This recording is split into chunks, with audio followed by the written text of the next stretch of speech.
Hi, I'm Terence Vanderwood, co-host of Dollars with Sense radio show and podcast, here with my fellow financial guru, Ela Lange.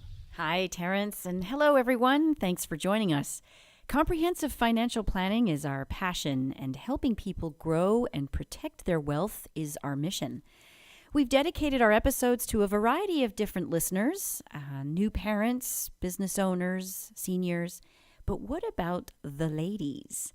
Often we are the powerhouses behind our households. The days when women left the number crunching to men are long gone. Women drive 70 to 80% of all consumer purchasing through a combination of their buying power and influence. And 90% of women have sole or joint responsibility for their household finances. The financial decisions women make have gotten increasingly complex. It's not just about savings accounts and balancing checkbooks anymore. Women are managing long-term care coverage, tax and estate planning, and investment portfolios. These Wonder Women are single ladies, married or divorced, or young, middle-aged, seniors, all spectrums of the population. If this is you, your two financial gurus, Ella and I, will devote the next 20 minutes to provide you with fantastic insight through 5 basic but very helpful tips on financial habits that are imperative for you, the powerhouse, to maintain your road to success. Tip number 1, cash flow queen. Whether you're a full-time employee or self-employed, it's impossible to create or build a plan around your finances if you do not have the facts about what's happening with your money on a day-to-day basis. You can invest in budgeting software or check out money managing websites like Mint or Budget Tracker as a starting point for tracking your income versus your expenses. Like a smooth vinyasa class twice a week, embrace this ritual. If you're on a variable income or are commission-based, it's even more important for you to get a good handle on things. Once you've synced up, you'll instantly see where you're over or underspending and where you need to make adjustments. After a while, you'll want to see some uncommitted funds, which means you can take some of the leftover money at the end of each month and allocate some of it or all of it towards saving for your future self and towards paying off any bad debt. Tip number 2. Build your fortune. In most families, women continue to take on the lion's share of family responsibilities and are more likely to take time out from their career to attend to them. The results can have significant impact on one's long-term financial plan.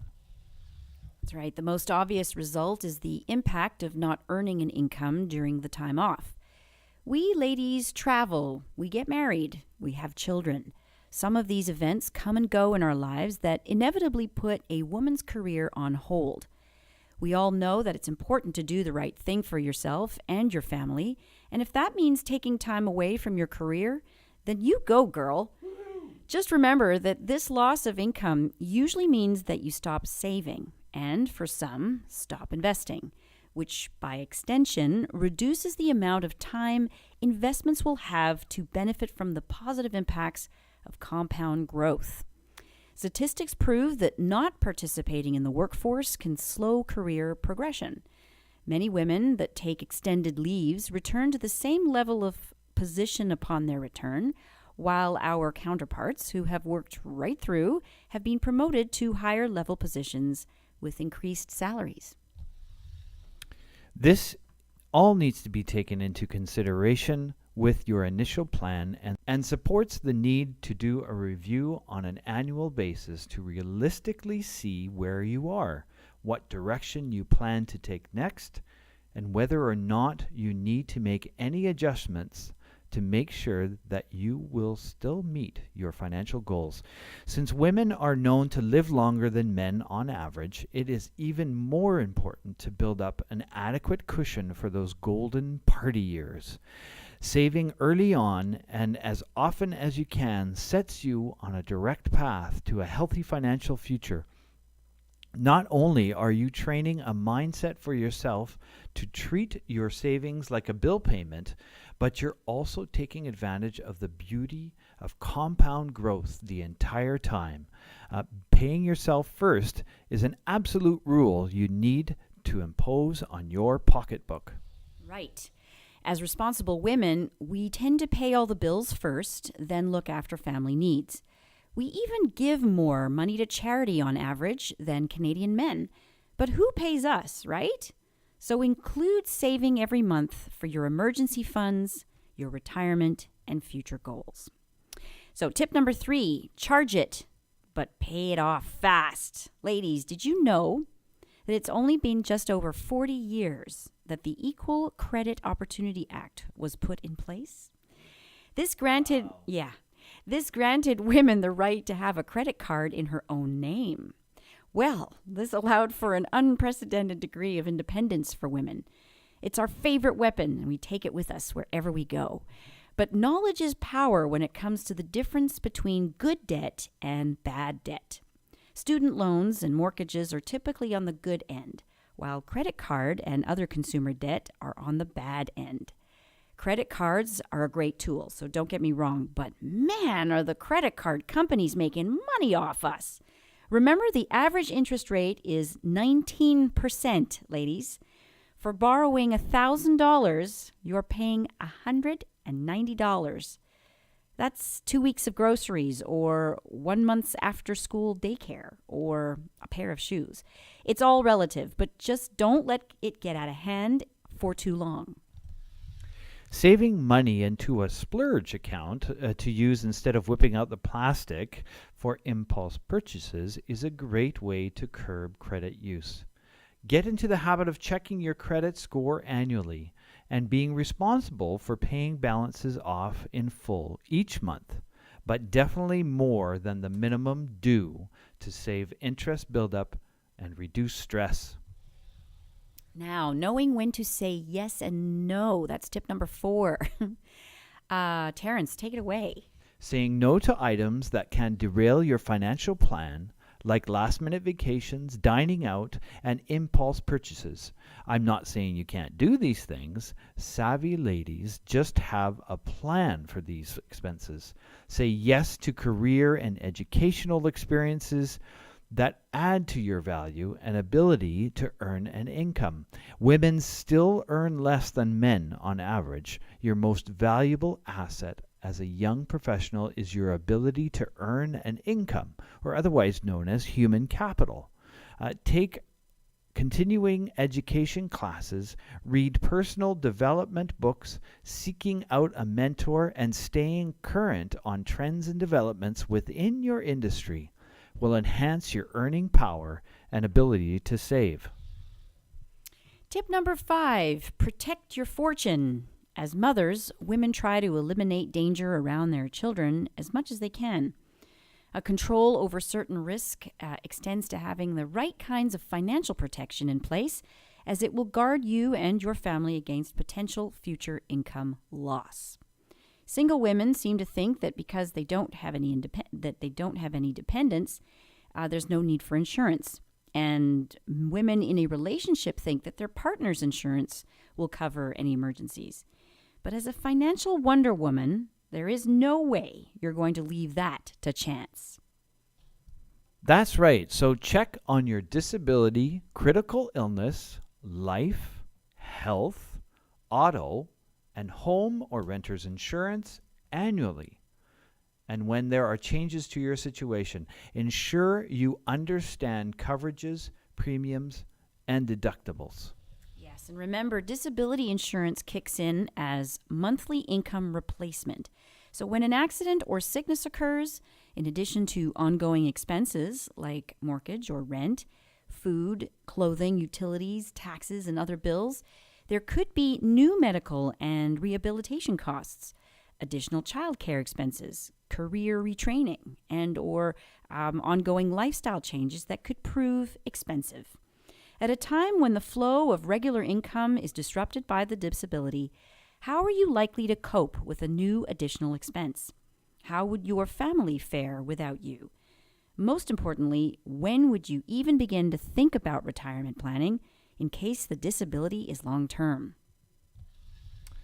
Now consider the possibilities of you suffering from a critical illness.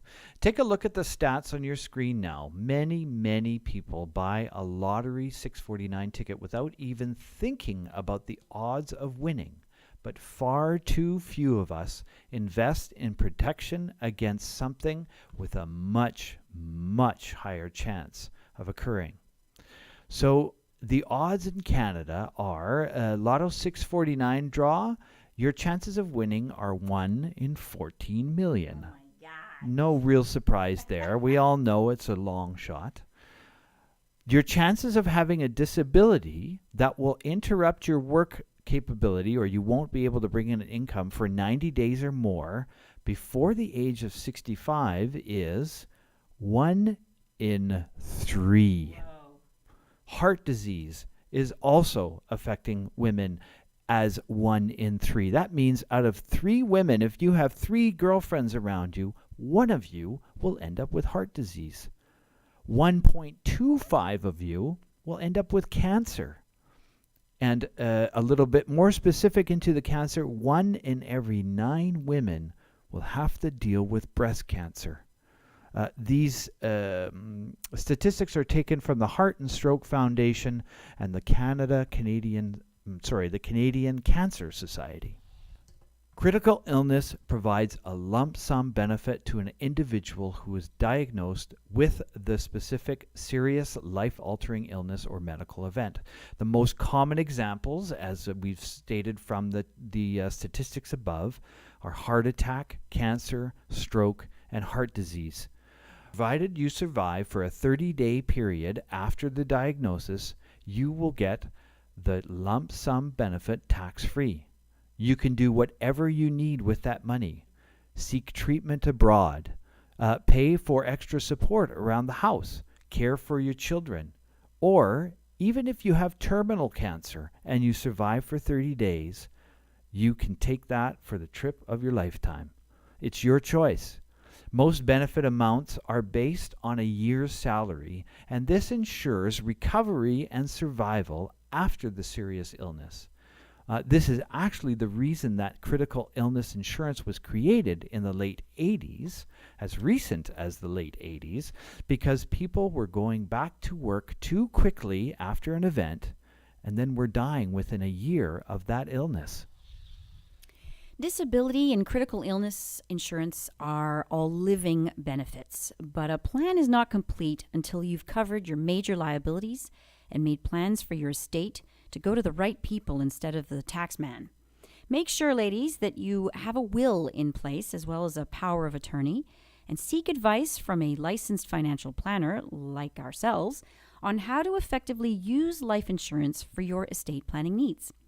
As time goes by and life becomes more complicated, insurance coverage needs to be considered protecting the savings you've worked your butt off to build up, your education savings for your children, your retirement plan, or perhaps even paying off mortgages or other debts.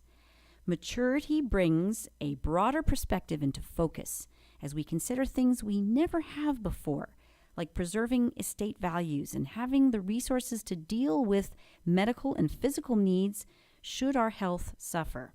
Knowledge is power, ladies. Use it to your benefit. Financial planning has so many facets and variables and ever-changing policies and tax implications. Women are phenomenal multitaskers. Thank you, Terence. Yes, and my wife is amongst them as well. It's true. So all the more reason to surround yourself, ladies, with a team of professionals like ourselves, as well as trusted accountants and lawyers who check in with you regularly so that you can support your financial plan, provide sound advice so that you can go back to your careers, family, and personal enrichment. Yes, I continue to say education is powerful. Pick up an issue of Women in Money magazine next time you pick up your Vogue. Check out what other successful women are doing out there with their money. There are hundreds of blogs, podcasts, and articles out there written by women who have experienced unbelievable stories, making us heroes time and again. What a better way to learn and appreciate how awesome it is to be a woman in charge of her money. So aside from the 5 tips we just gave to you, we're going to leave you today with one very important action item, which is to make sure you connect with your financial planner to stay on top of your game. If you do not have a financial planner or you're not happy with the financial planner you have, let us help you find one. You can contact us via email at 2financialgurus@gmail.com. That's the number 2, financialgurus, all one word, @gmail.com. You can give us a phone call at 778-879-0820. I guarantee you that a woman will definitely take your call. You can reach us via Facebook. We have our Facebook page of Dollars with Cents. You can leave us a personal message there if you want to. Or finally, you can go to our YouTube channel and listen to this and other episodes of Dollars with Cents. Just type in Ela and Terence into the YouTube search bar and give us your comments. What's your relationship with money? What tips can you share with others that will help other women successfully manage their finances? Thanks, everyone, and certainly thank you to our team over at 98.7 The Point who help bring us this information week after week, and to you, our listeners, for your time and attention. Terence and I, your 2 financial gurus, ask you to not keep us a secret. Pass on the good word and incredible knowledge to those in your circles that will benefit from this introduction and knowledge. We actually have an ongoing contest that you'll see pop up on your screen right now for an amazing trip to Brazil. All you need to do is refer a friend to sit down with Terence and I for no cost, no obligation, to have a financial review. You can check out the prize details at Investors Group YouTube channel. So the link is coming up again on your screen right now. So on behalf of Terence and myself, have a fantastic week ahead, everyone. And may your dollars and cents be with you.